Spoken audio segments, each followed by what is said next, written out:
Hey, coucou, c'est Alex de Tennis Attitude. Je voulais échanger, discuter un petit peu aujourd'hui avec vous dans un cadre assez sympa. C'est juste à côté de chez moi. J'ai de la chance. Ouais, je voulais qu'on puisse discuter de ce que pourraient être les choses les plus importantes à faire pour progresser rapidement. Quels seraient les domaines à privilégier, quelles compétences vous devriez plutôt bosser en premier, en dernier, ou est-ce que au contraire, vaudrait mieux pas essayer de bosser plusieurs choses à la fois pour exploser un peu au niveau de votre progression, atteindre un meilleur niveau de jeu tout simplement.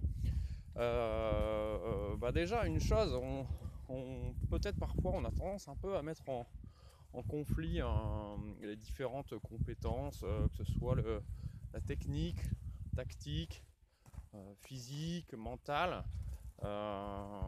Après, ma vision de la chose, c'est que tout est important. Tout est important. Ça va dépendre beaucoup de votre niveau de jeu actuel.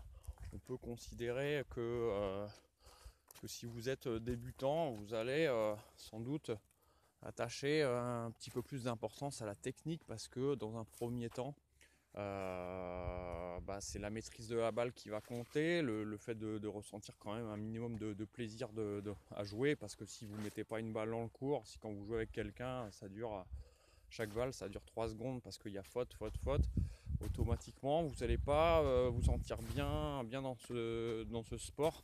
Donc il faut améliorer dès le départ la régularité et quelques notions techniques vont pouvoir vous y aider. Alors c'est pas besoin de technique ultra poussée, hein. On n'est pas besoin d'avoir le coup droit de Federer pour prendre du plaisir. On peut déjà avoir des notions assez sympas sur le placement, la mobilité, les prises forcément qui vont être importantes. Voilà, des petites choses qui permettent rapidement de mettre en place de l'échange. Alors après, on peut considérer que l'étape un peu au-dessus, ça va être aussi de pouvoir garder cette régularité qu'on a réussi à acquérir plus longtemps et à une vitesse de jeu plus élevée. Ça veut dire que là va entrer en compte le côté physique, tout ce qui va être la préparation physique, le fait de pouvoir résister suffisamment longtemps dans l'échange. Et donc là, la compétence physique peut commencer à prendre un peu de sens. Donc allez-y, n'hésitez pas à bosser un peu là-dessus, sur la qualité de vos placements, vos déplacements, votre résistance à tenir la balle en jeu suffisamment longtemps.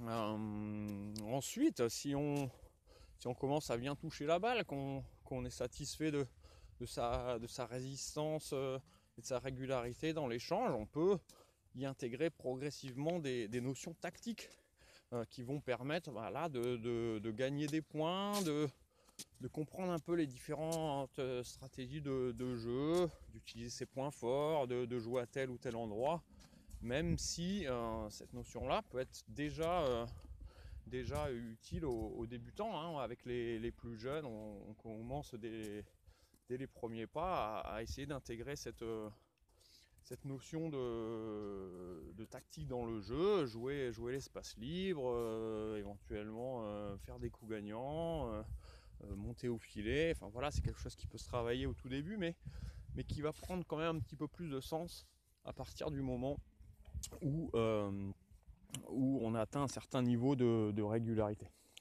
Après, concernant le mental, là encore, je pense que c'est une étape un petit peu secondaire qui va, euh, qui va rentrer en ligne de compte à partir du moment où vous faites de la compétition déjà.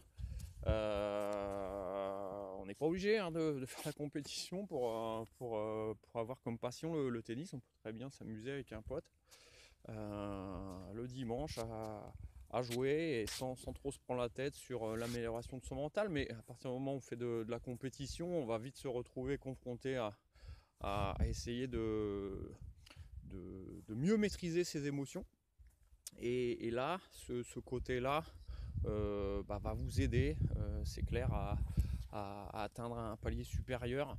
La gestion des matchs, la gestion des points importants, c'est quelque chose qui se bosse, qui se vit notamment, et qui s'exprime. Donc là, bien sûr, on peut se former, mais l'échange avec un entraîneur, l'échange avec ses partenaires d'entraînement, avec des spécialistes du tennis, peuvent vous aider à trouver des petites clés au niveau mental, et qui peuvent vous aider à mieux gérer tout ça, à mieux gérer votre stress, votre préparation, et de façon globale, à mieux gérer vos émotions sur le court. Donc voilà, un peu pour résumer, je voudrais pas mettre une composante plus en avant qu'une autre. Bon, si vous me suivez, si vous regardez cette vidéo, vous savez quand même que sur le blog, on a une dominante un peu plus technique, parce que voilà, c'est mon truc, je suis un technicien, mais c'est pas pour ça qu'on n'aborde jamais dans les cours la tactique, la gestion de match. J'en parlais encore quasiment toute la semaine avec les élèves là, sur des petits trucs qui pouvaient les aider en match. C'est pareil, la préparation physique, c'est tellement important, même chez les petits. Voilà, on consacre du temps à mieux bouger, mieux se déplacer, développer la coordination, la gestion du corps dans l'espace. Donc voilà, ce que je vous propose aussi comme petite astuce pour bosser tout ça, et pour pas que tout ça soit confus pour vous, en fait, vous pouvez très bien vous donner une liste de tâches que vous considérez importantes. Par exemple, vous faites 4 colonnes sur un tableau: colonne mentale, colonne physique, colonne technique et colonne tactique. Vous identifiez les petites choses sur lesquelles vous souhaiteriez apporter des améliorations.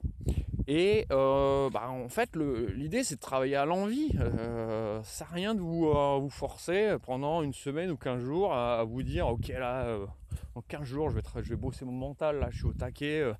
Voilà, peut-être que vous allez le faire une journée, le lendemain vous ne serez pas motivé, donc du coup ça va tomber un peu à zéro. Donc faites-vous une liste assez détaillée de tout ce que vous auriez besoin pour progresser.